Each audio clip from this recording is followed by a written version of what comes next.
Ya, Ya, terima kasih Yang Mulia. ini kalau ini tokoh-tokoh yang publik. Terima kasih Yang Mulia. Menarik, sangat teatrikal ini.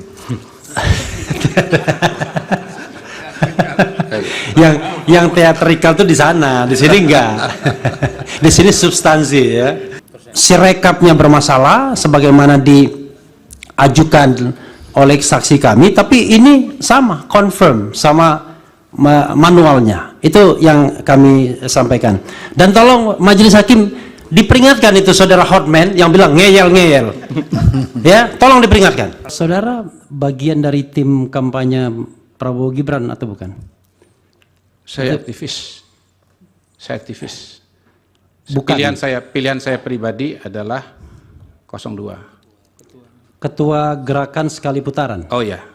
Saya mendirikan organisasi namanya Gerakan Sekali Putaran. Itu relawan buat pemenangan Prabowo Gibran. Betul, saya lengkapi kemenangan dalam sekali putaran dan berhasil dengan gemilang. Oke. Tetapi Silakan agak pertanyaannya, berbeda Pak sama Refli. Hasan Nasbi. Saya bertanya, tapi pertanyaan ini pertanyaan yang memang saya ambil dari aspirasi ya, aspirasi yang saya pahami. Pertama, tadi Anda mengungkap Indobarometer ya, itu kan perusahaan saudara ya, perusahaan itu ya, perusahaan, bukan LSM kan? Berapa kali Anda melakukan survei yang terkait dengan Pilpres dan dari mana sumber dananya?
Apakah diskualifikasi terhadap calon-calon tertentu yang tidak memenuhi syarat itu bisa dilakukan?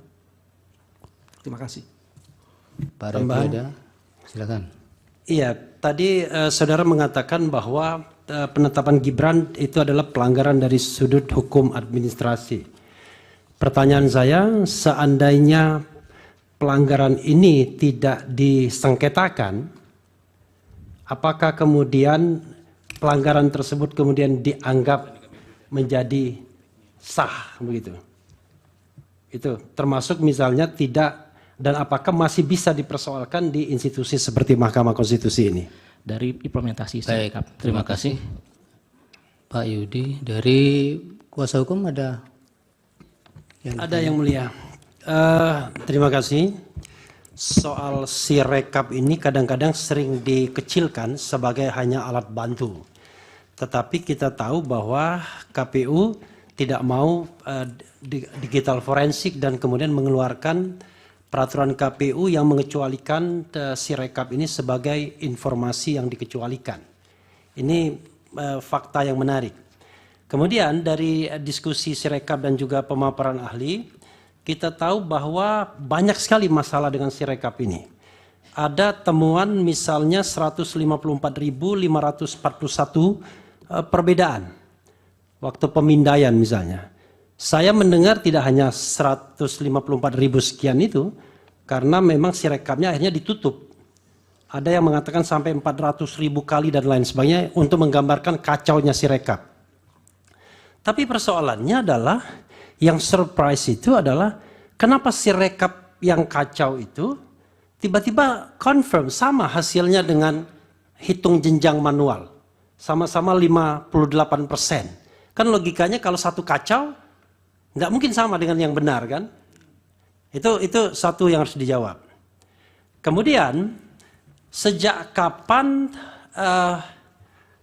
ahli melihat pertama kali komposisi 24%-an ya, 58%, kemudian 17%-an itu di dalam Sirekap. Dan tadi kan ada presentasi yang mengatakan tidak berubah dari awal sampai akhir.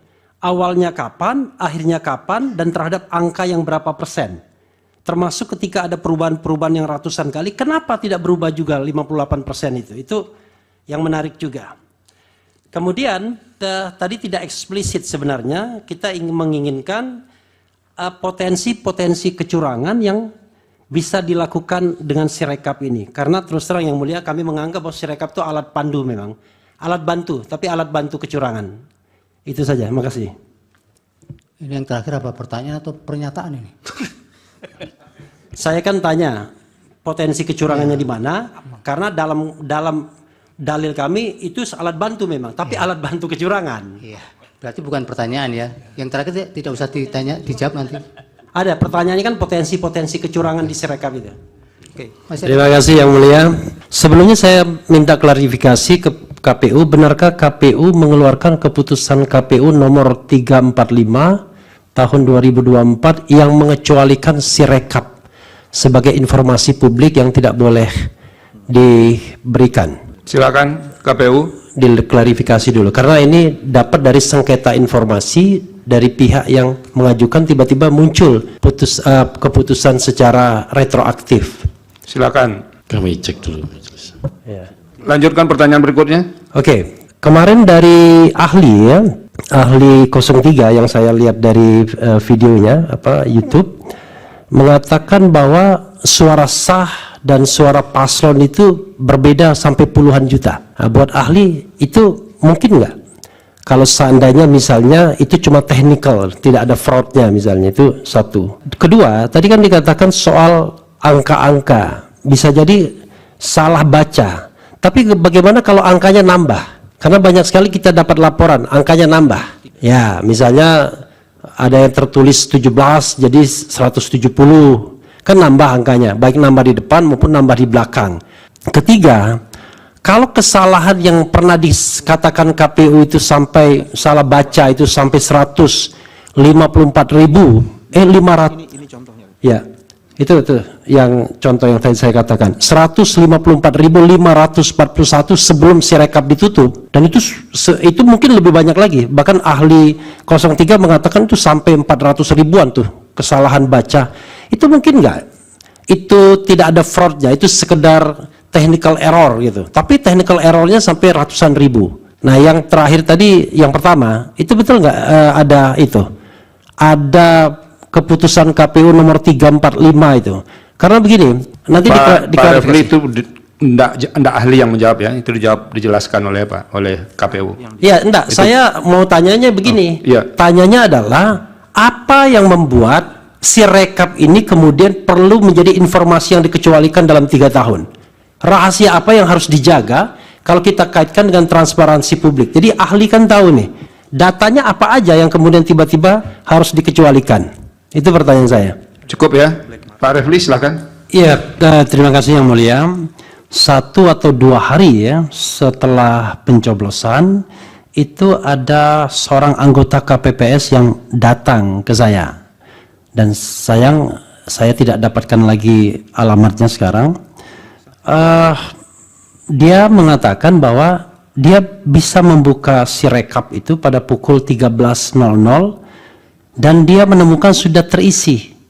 Padahal itu waktu Indonesia bagian Barat dan belum dimulai penghitungan suara. Dia mengatakan ada ribuan TPS yang sudah terisi, dan saya tanya, lihat di provinsi mana? Dia bilang 4 provinsi di Sumatera dan 1 provinsi di Jawa. Cuma dia tidak mau spesifik karena dia khawatir, dan saya sempat menginterview dia, ada di podcast saya. Pertanyaan saya adalah, apakah mungkin KPPS melakukan hal itu, dan apakah ini bisa terjadi? Itu Anda sebagai developer dari Sirekap. Yang mulia izin mau mengklarifikasi pernyataan dari Bang Refli. Tadi itu penggunanya KPPS, Bang. KPPS. Oke. Tapi tadi belum ada penghitungan suara. Dia mengatakan pada pukul 13 dia akses itu. Dan ada suara dari waktu Indonesia bagian Barat. Kemudian pada tanggal 15 Februari, satu hari setelah pencoblosan, Ketua KPU ya, atau KPU mengatakan bahwa mereka berhasil katakanlah menemukan kesalahan pindai ya, kesalahan angka itu dia bilang cuma waktu itu di 2325 tanggal 15 Februari. Tapi pada tanggal 27 Februari tidak cuma lagi. Kesalahannya itu sudah 154.541. Nah, Anda sebagai developer Sirekap ini, kira-kira Anda puas nggak dengan kesalahan yang luar biasa itu? Secara teknis, gimana menjelaskan? Ada kesalahan yang luar biasa, yang tadinya diklaim cuma, walaupun kita bilang cuma kok ribuan, tapi ini ratus ribuan. Dan jangan lupa bahwa kita tidak tahu perkembangan selanjutnya, karena itu per 27 Februari. Jadi masih lama dari 20 Maret. Terakhir, sekali lagi yang soal kerahasiaan tadi, yang ada surat keputusan KPU yang mengecualikan Sirekap ini sebagai informasi. Dan itu muncul ketika ada yang namanya organisasi namanya Yakin, itu meminta menyengketakan informasi di KIP, Komisi Informasi. Dan tiba-tiba muncul surat itu tertanggal 17 Maret. Padahal mereka bersengketa sebelum tanggal 17 Maret tersebut. Ya, ketika proses sengketa terjadi, muncul pengecualian informasi itu. Kenapa? Apakah Anda khawatir atau ada rahasia yang harus disimpan? Atau bagaimana tentang Sirekap ini? Makasih Yang Mulia. Terima kasih. Oh, Mas Refli. Ya, Ya, terima kasih Yang Mulia. ini kalau ini tokoh-tokoh yang publik Terima kasih Yang Mulia. menarik, sangat teatrikal ini.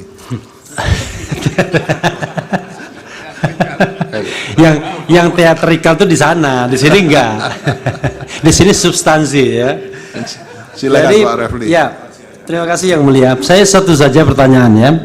Kalau kita ingat itu ada surat dari KPU untuk menunda rekapitulasi manual berjenjang di PPK, ya. Dan pada waktu itu konon katanya alasannya karena Sirekapnya dalam perbaikan. Itu kalau tidak salah tanggal 18 sampai 20 Februari. Nah, kalau memang tidak ada koneksi antara kedua ini, kok tiba-tiba ketika ini lagi perbaikan, kenapa ini ditunda rekapitulasinya? Karena pada waktu itu muncul spekulasi bahwa karena ini harus diperbaikin dulu angkanya di sini, karena kan ini alat pandu, alat bantu. Tapi dalam dalil kami alat bantu kecurangan ini. Jadi dia memandu angka-angka, kemudian jenjangnya di sini akan mengikuti. Itu yang terjadi. Makanya kemudian angkanya sama terus 58. Sirekapnya bermasalah sebagaimana diajukan oleh saksi kami, tapi ini sama, confirm sama manualnya. Itu yang kami sampaikan. Dan tolong Majelis Hakim diperingatkan itu saudara Hotman yang bilang ngeyel-ngeyel. Ya, tolong diperingatkan. Yang Mulia, Apalagi? sama kami juga menyampaikan satu catatan dan keberatan terhadap dua orang sekaligus. Iya. Kepada sahabat saya Margarito Kamis dan kepada sahabat saya Hasan Nasbi. Iya. Karena yang saya tahu beliau ini berdua itu sering sekali tampil di televisi mewakili 02. Bahkan pada acara terakhir saya dengan saudara Margarito Kamis, dia mengatakan bagian dari Prabowo, paling tidak pendukung Prabowo. Jadi kami Yang mana juga, yang Pak Refli sampaikan? ya, Yang mana namanya? Margarito Kamis dan Hasan Nasbi. Oke. Karena Oke. dua-duanya sering sekali mewakili 02 dalam perdebatan di televisi dan juga sering juga berhadapan Iya. dengan saya. Baik. Jadi Baik. kami meragukan juga independensinya untuk menyampaikan keterangan ahli. Ya, dicatat keberatan saudara. Terima kasih. Baik, Lagi Pak Ketua. Saya. silakan. Oke. Kepada saksi Doli dan Supriyanto, saya tanya fakta ringan ini ya. Itu mengenai penjabat itu, penunjukan penjabat itu boleh tahu rancangan undang-undangnya itu usul dari mana? Apakah DPR ataukah pemerintah? Itu satu. Kemudian waktu pengesahan soal penjabat itu, di mana penjabat itu cuma ditunjuk saja, itu ada nggak fraksi yang keberatan pada waktu itu? Kemudian juga ada nggak pada waktu itu pembicaraan atau diskusi yang mengatakan pilihan bahwa jangan dipilih diangkat semua tapi juga diperpanjang masa jabatan atau pemilihan dengan DPRD dan lain sebagainya. Kemudian yang soal PJ Heru tadi, ada nggak perbincangan atau tindakan DPR atau barangkali yang Bapak ketahui di DPRD untuk katakanlah menegur atau mengambil tindakan karena yang bersangkutan membagikan bansos dengan bungkus warna paslon tertentu. Kemudian itu saja, makasih. Ini saksi siapa? Untuk saksi siapa Pak Refli? Saksi Doli dan saksi Suprianto. Baik. Ya, saya ingin klarifikasi saja. Anda tadi bilang anggota TKN, tim kampanye nasional, Ya. sebagai juru bicara. Ya. Berarti Anda bagian dari tim pemenangan Prabowo Gibran. Betul. Ya udah, terima kasih. Saya tidak mengajukan pertanyaan kalau begitu. Yang Dicatat yang mulia, itu saja. Iya.